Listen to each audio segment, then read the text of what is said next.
썸상과 함께하는 특별 강연회. QR코드를 인식해 확인해보세요.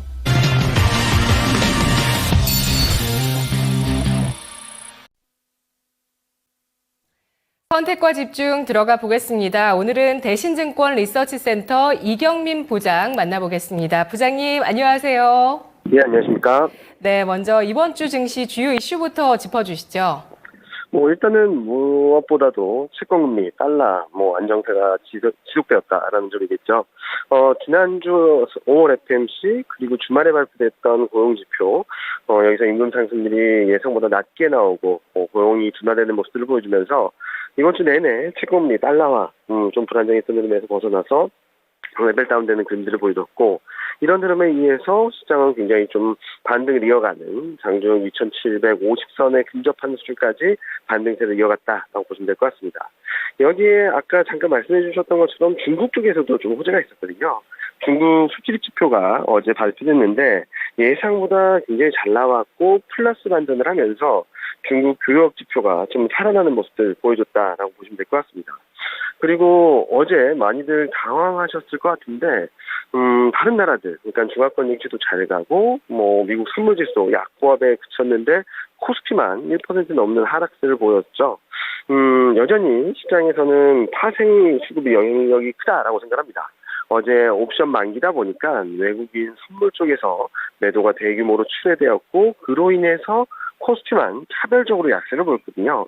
다행히 오늘 대부분 낙폭을 좀 만회하는 모습을 보여주면서 좀 안정을 찾아가고 있는데 국내 수급에 있어서는 외국인 선물에 의해서 좌지우지되는 흐름들이 좀 불안정한 변동성을 좀 야기할 수 있겠다 정도로 정리할 수 있을 것 같습니다. 네, 외국인 선물 수급에 대해서 정말 좀 많은 얘기를 할 수 있을 것 같은데 포인트를 좀 짚어주신다면 뭐가 있을까요? 이번 주 들어서 역대급의 매수를 보인 날도 있었는데 만기에 다시 또 대규모 매도를 펼쳤거든요. 외국인 선물 포지션에 대해서는 어떤 포인트 볼 수 있을까요? 네, 이번에 4월 달에도 코스피가 3주 연속 급락을 할 때도 외국인 현물은 샀습니다. 그런데 선물 쪽에서 6조 이상 매도가 나오면서 지수를 밀어냈었거든요. 이번에 그러면 왜 이번 주 초반부터 외국인 2조 이상 사는 모습을 보여줬냐? 그거는 금리에 연동돼 있습니다. 외국인 누적 선물 매매 패턴을 보면은 미국채 10년물 등락에 굉장히 민감한 반응을 보입니다. 그래서 지난 주말 고용지표가 좀 잘 나오고, 그러니까 고용지표가 예상보다 둔화되었고, 그리고 임금 상승률이 예상보다 극폭으로 둔화됨에 따라서 채권금리가 레벨 다운된 데 따른 대규모 순매수가 유입되었다라고 생각하고 있고요. 어제 같은 경우는 단기적이긴 했지만 채권금리가 좀 더 하락하기보다는 좀 정체된 상황에서 옵션 포지션이 개인 투자자들은 상승 쪽으로 그리고 외국인 투자들은 하락 쪽으로 포지션이 구축되어 있었거든요. 이런 상황에서 외국인 선물을 이용해서 옵션 포지션 통한 수익권으로 시장을 밀어냈던 것이 아닌가라는 생각을 하고 있습니다. 이런 것들은 일회성 시기에 따른 변동성이지 시장 방향성을 바꿔놓는 흐름은 아니고 향후 채권금리가 하향 안정세를 보이게 된다면 아마도 외국인 선물 매수는 시장에 우호적으로 작용하지 않을까 생각을 하고 있습니다. 선물 매매에서 청산의 과정이 필요하죠. 매수를 했으면 매도를 해야 되고 매도를 했으면 매수를 해야 되는 부분이 있는데 이러한 과정을 통한 자연스러운 매도였다라고 설명을 해주셨고요. 현재 외국인 쪽의 어떤 선물 쪽과 현물 쪽의 포지션을 봤을 때는 금리 인하에 대한 기대감을 일정 부분 반영하는 움직임들이 포착이 되고 있다는 점을 주목해 주셨습니다. 이번 주 특징 업종 살펴보도록 할게요. 이번 주 한 차례 또 8만전자에 대한 이슈가 달아올랐었고요. 그리고 또 지수가 좀 하락할 때는 밸류 관련 섹터가 움직임을 보여주기도 하거든요. 한 주 동안의 특징 업종은 어떤 업종을 꼽을 수 있을까요?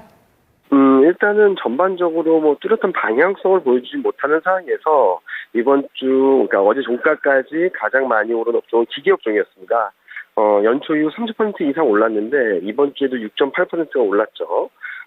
기계 업황, 전력기계 업황에 대한 기대도 있지만 실적 시즌 동안 실적 서프라이즈를 낸 기업들이 많다 보니까 계속적인 상승 추세 계속적으로 이어져 왔다라고 말씀을 드릴 수 있을 것 같습니다.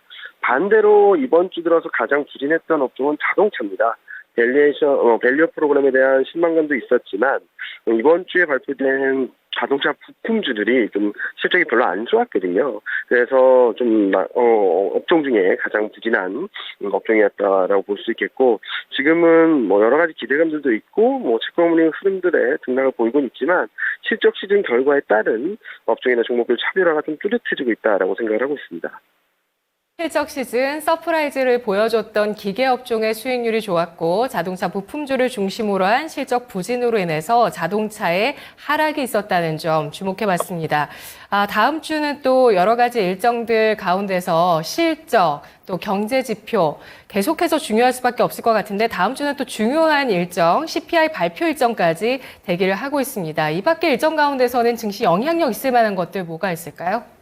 일단은 말씀해 주셨던 것처럼 CPI는 지난달 반등을 뒤로하고 헤드라인 CPI도 0.1%포인트 둔화될 것으로 예상이 되고 있고 코어 CPI도 3.8에서 3.6으로 둔화될 것으로 예상이 되고 있거든요.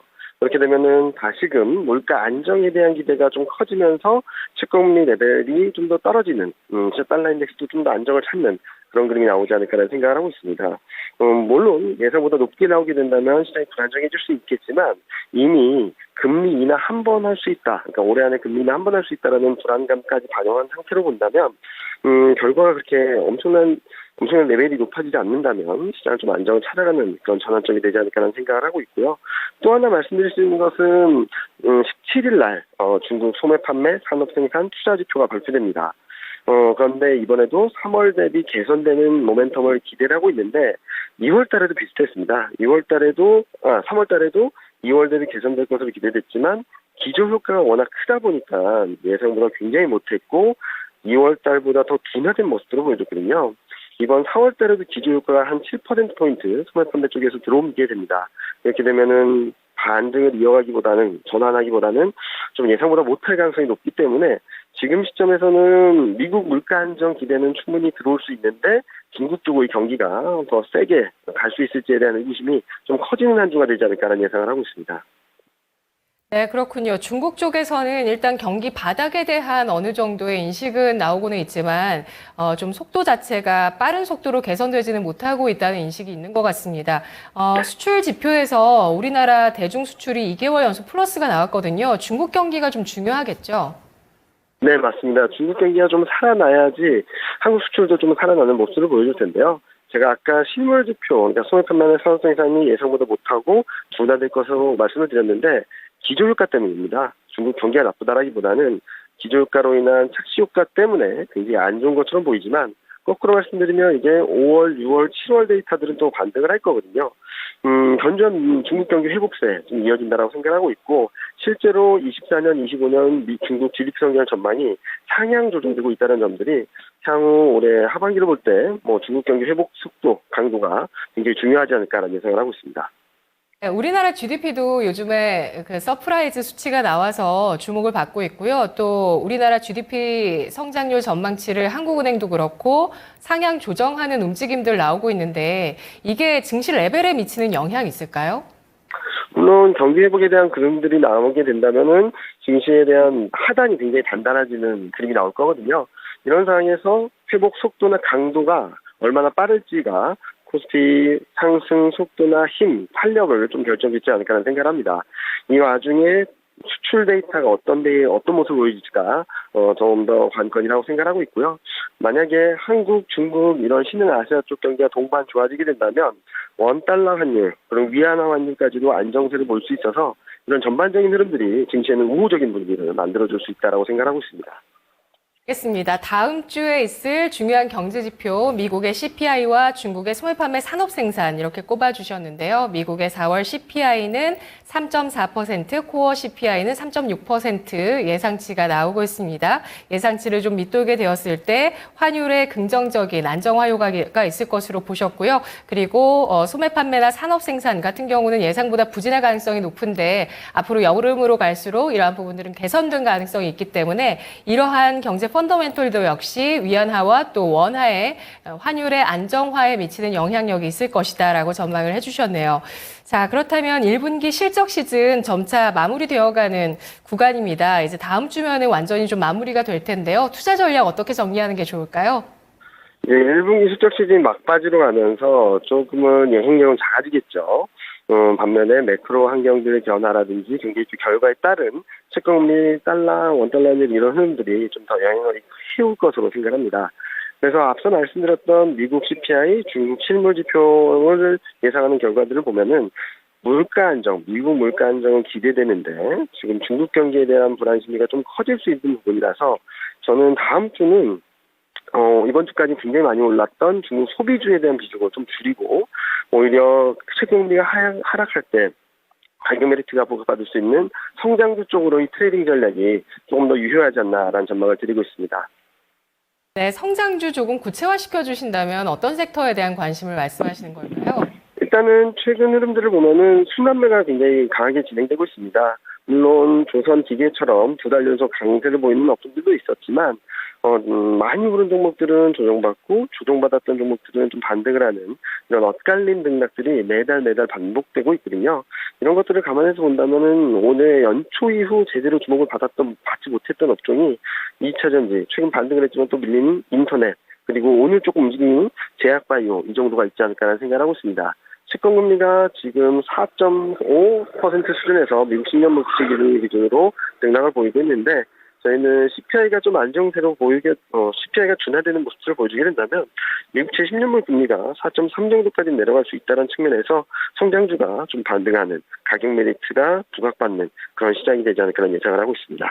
네, 알겠습니다. 부장님 오늘 분석 잘 들었습니다. 예, 감사합니다. 네, 고맙습니다. 다음 주 미국의 물가 안정에 대한 기대감으로 금리 하락을 예상하고 있습니다. 그리고 중국 경기에 대한 불확실성이 다음 주에 또 부각될 수 있는 가능성이 있다고 보고 있는 만큼 최근 들어서 노동절 연휴 이후에 또 관심을 받았었던 중국 소비 관련한 종목들에 대한 차익 실현 전략을 제시하고 있고요. 성장주 중심의 트레이딩 전략이 유효하다는 판단하고 있습니다. 2차 전지, 인터넷, 그리고 바이오 섹터에 대한 관심 필요하다는 의견이었습니다. 선택과 집중이었습니다.